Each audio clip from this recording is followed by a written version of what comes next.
USA Today has written a column suggesting 10 possible trade targets for the Lakers. So what I'm going to do is I'm going to throw these names at you, and I want you to tell me if you would pursue it or pass. Okay? Zach LaVine. Pass. Why? He gets hurt too often. He's really expensive. But athletic, three-point shooter. Kind of the same type of player as Lonnie Walker. Lonnie hasn't put up Zach's numbers, but same athletic game. Would He's you a compare good those player, two? but he's hurt all the time and super expensive. All right, number 9, Nikola Vucevic. Hard pass. Why? Because he can't play with Davis. But wait, if you put him at the 5, you can move AD to the 4, and AD likes the 4. Right, except you're going to need to finish out games with AD at the 5, and you're going to end up having to extend Nikola Vucevic in order to justify giving up 2 first-round picks for him, and he becomes a guy that he's not quite a part-time player, but you're not going to get the most out of him that you should for what you have to give up. So hard pass. Number 8, Jakob Poeltl. Very serviceable NBA big man, which would allow AD to go to the 4. You wouldn't have to trade Russ. And I don't even know, because San Antonio's trying to get Wembayama, if you'd have to attach a pick. You know what? Here's the thing. I like Jakob Poeltl, and he makes sense with this team. And like you said, the price is right. Why are we trying to move AD back to the 4 when he's having a career year at the 5?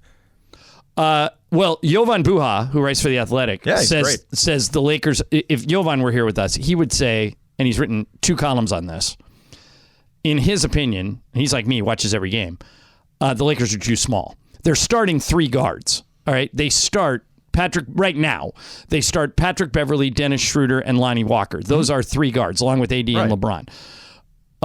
Jovan's point is that other teams can take advantage of that because they don't have it. Jakob Poeltl just gives you more size. That's the argument. That's fine, but I would look to get bigger along the wings than move AD. Okay, so let me get to number 7, DeMar DeRozan.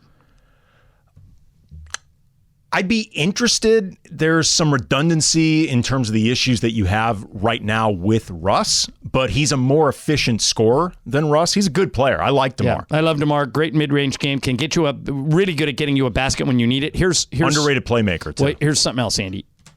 This is a hard thing to quantify, but the NBA does it. They have clutch stats. You know, how people perform in the last 5 minutes of a game.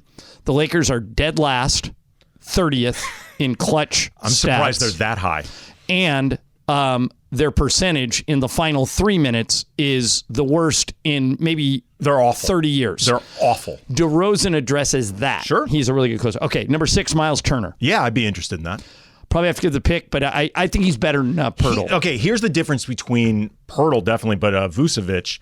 Turner and AD are much more interchangeable. Like, they can be a 4-5 no matter how you want to play them. Right. So, and Turner can actually shoot threes, which they desperately need. I think he makes much more sense. All right, here's the most interesting name on the list. Number 5, Kyle Kuzma. Very intrigued. You would be. Yeah. Obviously can play with this group, won a title with them. Laker fans would love it. Can play along the wing. What's it going to cost me, do you think? Unprotected first. One of them. Yeah, Kyle Kuzma's not worth 2 unprotected first. And then to make the money work, I'd have to send Nunn or Beverly or somebody like Probably that. both of them. Yeah. I love Kuz. I wouldn't mind it at all. But here's the thing with Kuzma. You have to remember, if you make this deal, you have to extend him. Like, you are because he's a free agent. And he's already said he's going to opt out. I'm not saying you shouldn't do it because of that. I'm just saying you make that deal knowing you are committing long-term to Kyle Kuzma. Number 4. 3 years ago, I'd be really interested in this. I'm not so sure now. I'm wondering what you think. Josh Richardson. What am I giving up? Let's say the same thing you'd be giving up to get Kuz or to get Poeltl. That first-round pick needs to be protected. Otherwise, no. Okay. Josh, at one point, had a very high upside. Yeah. When he was in Dallas. I think he went to Philly and played well. He's fine. And there's nothing wrong with him. I'm just saying I'm not giving up the farm to get that guy. All right. Number 3, Buddy Hield. I don't love it. It depends on what I have to give up. I don't love Hield. Okay, here's why I love it more than you, or like it more than you. I talked about it yesterday in the show. The disparity that the Lakers have in losses at the three-point line is overwhelming. The other night, Tuesday night, Boston, I may be off a little bit on these numbers, but Boston, I think, made 18 threes, and the Lakers made 7. Andy, that's minus 33. Buddy Hield helps with that. He does help with it. Which would make things very much. He's a pretty one-dimensional Number 2 is player, the one everybody's talking about, Bojan Bogdanovic. Depending on what you have to give up, sure. I think they're insisting on both picks, which you would not do. Nope, right? I would not. Okay. And then number 1, and I think the reason USA Today put this at number 1 is they're projecting this is likely. I haven't heard this as much, but Cam Reddish, who started in Atlanta, went to the Knicks. Now, here's the weird thing. He was on that team with R.J. Barrett and Zion at Duke. And if you talk to people who covered Duke, they say he's the one that was the most NBA ready. It hasn't. The Hawks and the Knicks haven't seen it, but if you could get Cam Reddish for guys who aren't necessarily contributing for you right now, why not do it? Look, if you can trade guys outside the rotation for Reddish, why not? I think Reddish is connected to this team because he's a clutch client. So everybody's just assuming that the clutch guy is going to end up going to the Lakers. Let me throw this at you. None in Beverly for Reddish. Yeah, I'd do that.